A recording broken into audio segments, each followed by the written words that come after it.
Hello दोस्तों, मेरे YouTube channel the Apoorv show में आप सबका स्वागत है। कैसे हैं आप सब? उम्मीद है आप सब अच्छे होंगे। तो चलिए बढ़ते हैं आज की कहानी की ओर। मेरा नाम अनुराग है और मैं 3 लोगों का हत्यारा हूँ, जिसकी कानूनन तो कोई सज़ा नहीं मिली है मुझे, लेकिन सज़ा रोज़ मिल रही है। और ये मेरा कन्फेशन नोट है। ये सब 2 से 3 साल पहले शुरू हुआ। तब मैं कॉलेज में था।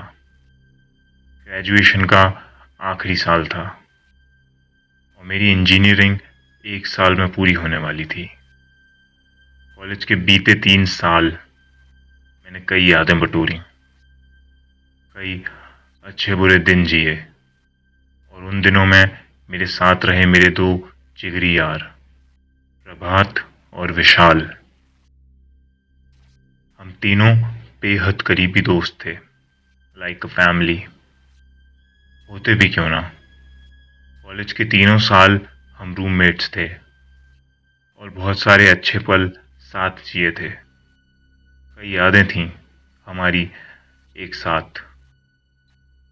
उन दिनों 3rd ईयर ख़त्म हुआ था और कुछ दिन की छुट्टियां लगी थीं। प्रभात और विशाल अपने अपने घर गए हुए थे। मैं हॉस्टल में ही रहा।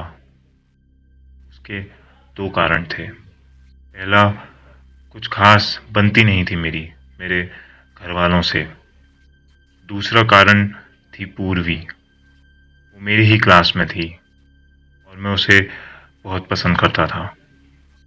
कभी कह नहीं पाया था, मगर हम बहुत अच्छे दोस्त थे। पूर्वी उसी शहर से थी, इसलिए रोज़ कॉलेज ख़त्म होने के बाद वो घर चली जाती थी और हम हॉस्टल में रहते थे। अब छुट्टियां लग गई थीं और मैं घर यही सोच के नहीं गया था कि इस दफ़ा छुट्टियों में जब पूर्वी से मिलूंगा तो उसे बता दूंगा कि आई लाइक हर, वरना फिर आखिरी साल होगा और दिल की बात कहीं दिल में ही ना रह जाए। फिर यही हुआ। जब छुट्टियों के दौरान हॉस्टल में ना के बराबर बच्चे थे, तब पूर्वी मुझसे मिलने आती थी। हम हॉस्टल की छत पर बैठकर खूब सारी बातें करते थे। पूर्वी कभी छत के किनारे पे नहीं बैठती थी। उसे ऊंचाई से डर लगता था और हमारे हॉस्टल की बिल्डिंग तो थी भी 4 माले की। फिर एक रोज मैंने पूर्वी को अपने दिल की बात कह दी। पूर्वी जिस तरह मुस्कुरा रही थी, साफ था कि उसकी भी हाँ थी।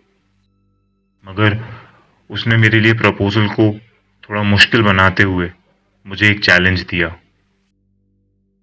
हमारे हॉस्टल के ठीक पीछे एक और हॉस्टल जितनी बड़ी बिल्डिंग थी, जो कुछ साल पहले हॉस्टल का 2nd फेस हुआ करती थी। फिर एक रोज एक लड़के ने किसी वजह से हॉस्टल के एक कमरे में मिट्टी का तेल डाल के खुद को आग लगा ली और वो मर गया।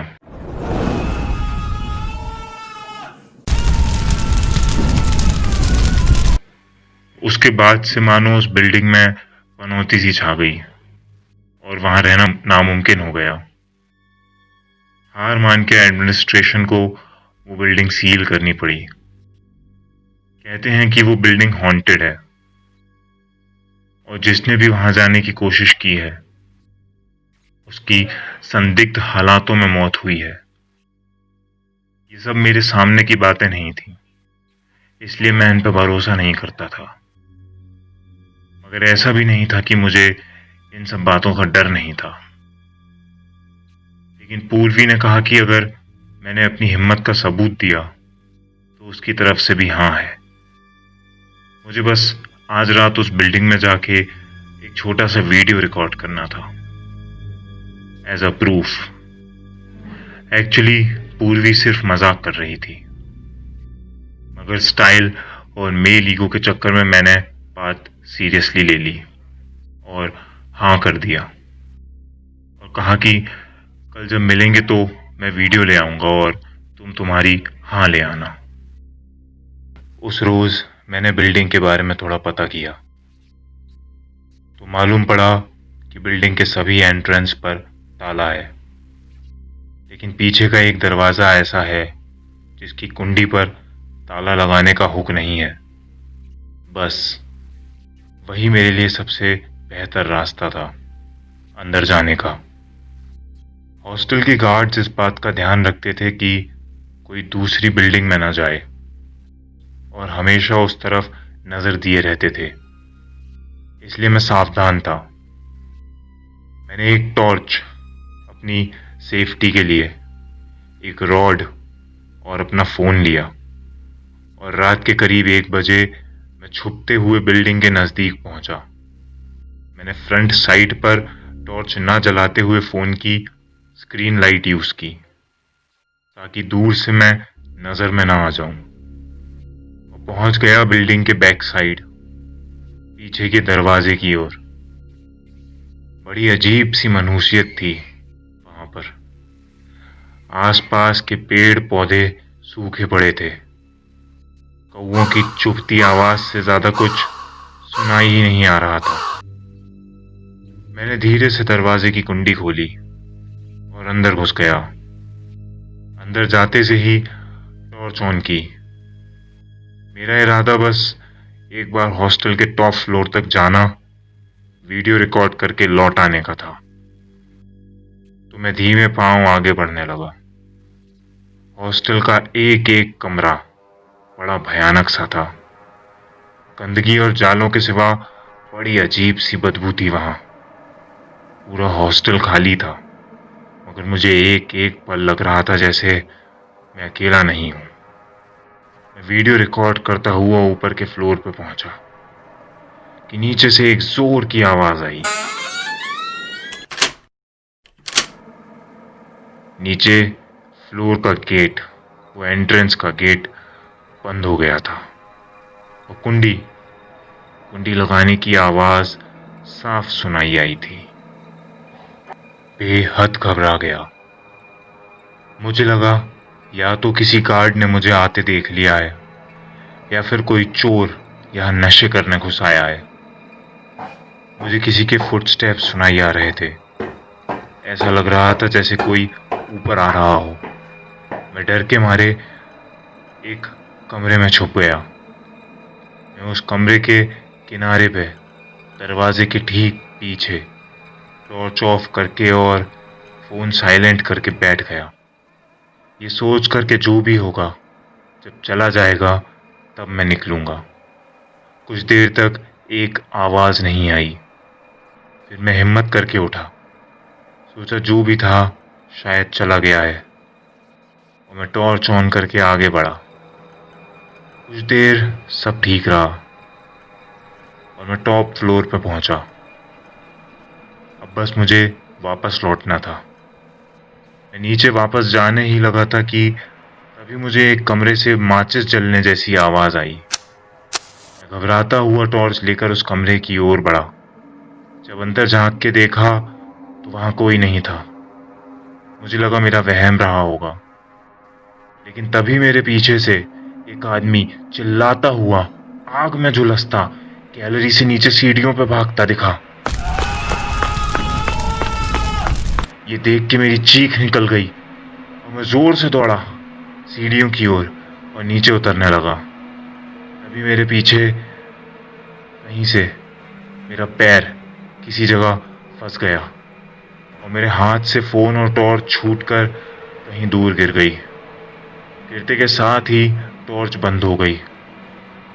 अब एकदम घने अंधेरे में मैं उस बिल्डिंग में बिल्कुल अकेला था। उस पे से हर पल किसी की मौजूदगी का एहसास। दिल की धड़कनें तेज होती जा रही थी। मैं बड़बड़ाकर यहाँ वहां हाथ मारने लगा टॉर्च ढूंढने के लिए। तभी मेरा हाथ किसी के पैर के पंजे पे पड़ा। छूने से बड़ा अजीब, जैसे खाल गल गई हो। मेरी तो जान ही अटक गई। बेहद खौफ से पीछे होते हुए मैं बोला, कौन है वहां? क्या चाहिए तुम्हें? मुझे जाने दो, प्लीज मुझे जाने दो। मगर पलट के किसी के हंसने की एक डरावनी आवाज आई। मैं एक ही जगह जम सा गया। उतने में मेरे फोन की स्क्रीन जली और मैं दौड़कर अपने फोन की तरफ गया और फोन उठाकर उसकी फ्लैश ऑन करके चारों ओर देखने लगा कि कौन था मेरे आसपास, लेकिन कोई नजर ही नहीं आया। मैं उस वक्त 3rd फ्लोर पे था। मैंने सब छोड़ के वहां से अपनी जान बचा के भागने की कोशिश की। तभी ऊपर 4th फ्लोर से ऐसा लगा मानो किसी की लाश नीचे जा गिरी हो। मैंने नीचे जाने की कोशिश की, मगर किसी ने मेरे पैर पकड़ के मुझे उसी कमरे में खींचा जहां माचिस जलने की आवाज थी। मैं घिसटता हुआ उसी कमरे में जा पहुंचा। ऐसे घिसटने की वजह से मुझे कुछ चोटें आ गई थीं। उस कमरे को ध्यान से देखने पर समझ आया कि वो कमरा जला हुआ था, पूरा आग में भस्म। मैं जान बचा के बालकनी की ओर दौड़ा और चिल्लाने की कोशिश की कि शायद कोई मेरी आवाज सुन के मदद के लिए आए, मगर मेरे गले से आवाज ही नहीं निकल रही थी। लाख कोशिश के बाद भी कोई फायदा नहीं हुआ। मैं एक बार और उस कमरे से निकला और बेहद डरा सहमा नीचे की ओर बढ़ने लगा जब मेरी पीठ पर कुछ आकर लगा। नीचे देखा तो कोई नहीं था, मगर नीचे देखने पे जब जमीन की ओर ध्यान से देखा तो एक गले से एक आवाज न निकली। एक कटा हाथ पूरी तरह जला हुआ, जिसकी उंगलियां हिल रही थीं। मेरी पूरी ताकत से मैं नीचे की ओर दौड़ा, चीखता बिलखता। इस बार जैसे तैसे मैं नीचे दरवाजे तक पहुंच गया और ऐसे ही मैंने दरवाजे खोलने की कोशिश की। मुझे समझ आया कि कुंडी बाहर से लगी है। बहुत कोशिश के बाद भी ना तो कोई दरवाजा खुला ना खिड़की। अब वहां से निकलने का कोई रास्ता समझ नहीं आ रहा था। तभी एक आवाज साफ सुनाई आई।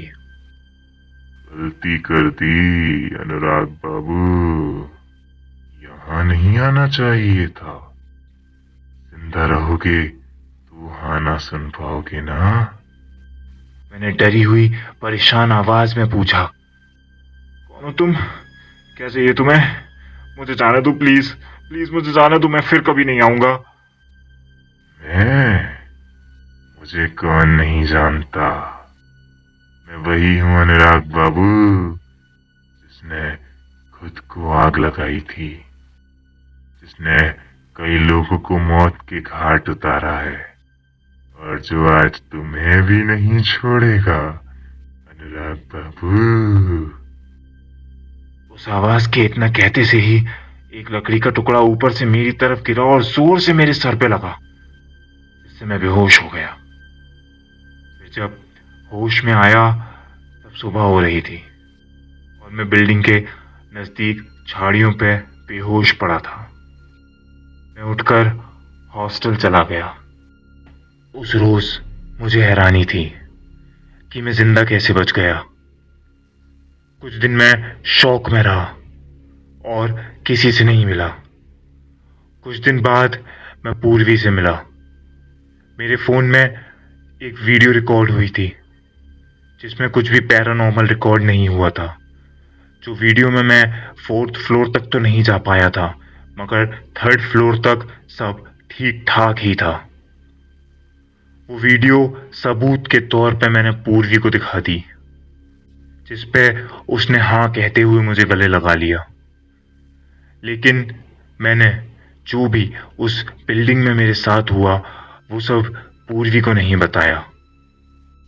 1-2 दिन सब ठीक रहा। फिर एक रात से मुझे वही जिंदा जल गया लड़का मेरे हॉस्टल में जगह जगह नजर आने लगा। कभी वो मुझे गैलरी में नजर आता तो कभी रात के अंधेरे कमरे में वो मुझे झुलसता हुआ नजर आता। धीरे धीरे वो मुझ पे हावी हो रहा था। मेरी तबीयत बहुत खराब रहने लगी थी। एक रोज सपने में वो लड़का मुझसे कहता हुआ नजर आया कि वो मुझे ले जाएगा। अगर मैं जिंदा रहना चाहता हूं तो मुझे किसी न किसी को उस बिल्डिंग में ले जाते रहना होगा। ऐसे सपने मुझे रोज नजर आने लगे। एक रोज मैं कैंटीन से खाना खाकर बस अपने कमरे में जा ही रहा था कि मुझे दिखा गैस सिलेंडर के पास रखी माचिस में अपने आप आग लग गई है और एक तीली उछल के सिलेंडर पर गिरी और एक जोरदार धमाका हुआ। अगले ही पल मैं होश में आ गया। वो सब मेरा वहम था, जो उस रात आत्मा की वजह से हुई चीजों की वजह से हो रहा था। मुझसे ये सब बर्दाश्त नहीं हो रहा था। मैं तंग आ गया था। फिर कुछ दिन में छुट्टियां खत्म हो गईं और प्रभात और विशाल वापस आ गए। एक रात हम तीनों बैठे कुछ अलग करने का प्लान कर रहे थे। जब विशाल और प्रभात ने राइड पे जाने की बात कही तो मैंने कहा कि राइड पे क्या रखा है यार, अपन उस बिल्डिंग में चलते हैं। मैं होके आया था, कुछ नहीं हुआ, झूठ बात है सब भूत प्रेत की। प्रभात और विशाल जानते थे कि मैं पूर्वी के कहने पे वहां गया था और उन्हें भी उस बिल्डिंग को देखने की उत्सुकता थी, इसलिए उस रात वो भी राजी हो गए और मैं उन्हें उस बिल्डिंग में ले गया। हम पूरी रात उस बिल्डिंग में घूम के आए, लेकिन एक भी पैरानॉर्मल एक्टिविटी नहीं हुई। उस रोज सब ठीक रहा। हम वापस आ गए। मैं सोच में पड़ गया कि कुछ भी हुआ क्यों नहीं, या जो भी मेरे साथ हुआ वो सब महज मेरा वहम था। लेकिन कुछ दिनों में प्रभात, जिसे खून बहने से डर लगता था, उसी प्रभात ने हाथ की नस काटकर आत्महत्या कर ली। विशाल, हंसता खेलता बंदा, बिना वजह पंखे से लटक कर फांसी लगा के मर गया। वो आत्मा ने उन्हें पोजेस कर लिया था, जिसका असर धीरे धीरे उन पे दिखा। एक रोज पूर्वी ने भी छत से कूद के जान दे दी। वही पूर्वी जिसे ऊंचाई से डर लगता था। और हाँ, मैं ही ले गया था पूर्वी को भी उस बिल्डिंग में। लेकिन मैं आज जहर खा के अपनी जान दे रहा हूं, क्योंकि अब मुझे एक नहीं बल्कि 4 आत्मा नजर आती हैं। एक उस लड़के की जो बिल्डिंग में आग लगा के मरा था, और बाकी की 3 प्रभात, विशाल और पूर्वी की। और हमारा वो हॉस्टल जिसमें मैं रहता था वो भी अब बंद कर दिया गया है, बिल्कुल उस पुराने हॉस्टल की तरह। दोस्तों, अगर आपको मेरी कहानी पसंद आई है तो वीडियो को लाइक, कमेंट और शेयर करें। साथ ही चैनल को सब्सक्राइब करके बेल आइकन दबाना ना भूलें। मिलते हैं अगली वीडियो के साथ, तब तक अपना ख्याल रखें।